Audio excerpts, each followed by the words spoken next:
దాదాపు 2 దశాబ్దాలుగా తెలుగు రాష్ట్రాలను కుదిపేసిన ఆయిషా మీరా హత్య కేసు మరోసారి వార్తల్లోకి వచ్చింది. 2007లో దారుణంగా హత్యకు గురైన 17 ఏళ్ల బి ఫార్మసీ విద్యార్థిని ఆయిషా మీరా అవశేషాలను నేడు ఆమె తల్లిదండ్రులకు అప్పగిస్తున్నారు. విజయవాడ, తెనాలి పట్టణాల్లో ఉద్విగ్న వాతావరణం నెలకొంది. అసలు ఈ కేసులో ఏమైంది, ఎందుకు ఇప్పటికీ నిందితులు స్పష్టంగా తెలియలేదు? పూర్తి కథనం మీకోసం. 2007 డిసెంబర్ 27 విజయవాడ శివార్లలోని ఓ హాస్టల్. అక్కడ బి ఫార్మసీ చదువుతున్న 17 ఏళ్ల విద్యార్థిని ఆయిషా మీరా బాత్రూమ్ లో హత్యకు గురై కనిపించింది. అక్కడే ఒక లేఖ దొరికింది. ప్రేమ విఫలమై హత్య చేశానని అందులో రాసి ఉంది. ఈ సంఘటన అప్పట్లో రాష్ట్ర వ్యాప్తంగా సంచలనం సృష్టించింది. విద్యార్థి సంఘాలు, మహిళా సంఘాలు వీధుల్లోకి వచ్చాయి. నిందితులను వెంటనే పట్టుకోవాలని డిమాండ్ చేశారు. పోలీసుల దర్యాప్తులో సత్యంబాబు అనే వ్యక్తిని అరెస్టు చేశారు. అతనిపై అత్యాచారం, హత్య కేసులు నమోదు చేశారు. Vijayawada women special sessions court సత్యంబాబును దోషిగా నిర్ధారించింది. హత్యకు 14 ఏళ్లు, అత్యాచారానికి 10 ఏళ్లు కఠిన కారాగార శిక్ష విధించింది. మానవ హక్కుల సంఘాలు, సత్యంబాబు కుటుంబ సభ్యులు అతన్ని కావాలని ఇరికించారని ఆరోపించారు. కేసు హైకోర్టుకు వెళ్లింది. 2017లో హైకోర్టు సత్యంబాబుపై విచారణ కొట్టివేసింది. దర్యాప్తులో లోపభూయిష్టంగా జరిగిందని వ్యాఖ్యానించింది.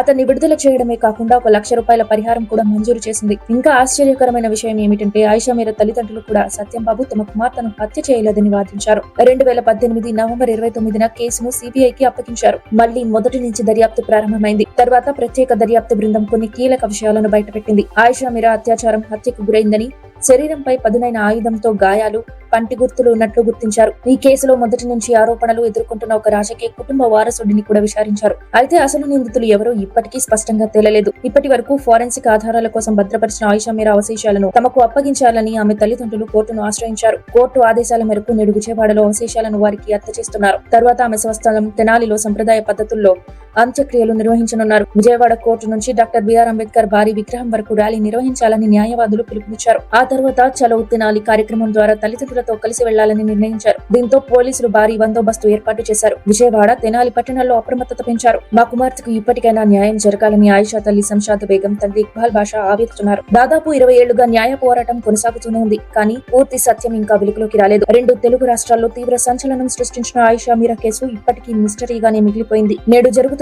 అంత్యక్రియలు కేవలం ఒక కుటుంబం వేదన మాత్రమే కాదు, న్యాయం కోసం పోరాటానికి ప్రతీకగా మారాయి. ఆయిషా మీరాకు నిజమైన న్యాయం ఎప్పుడు దక్కుతుంది?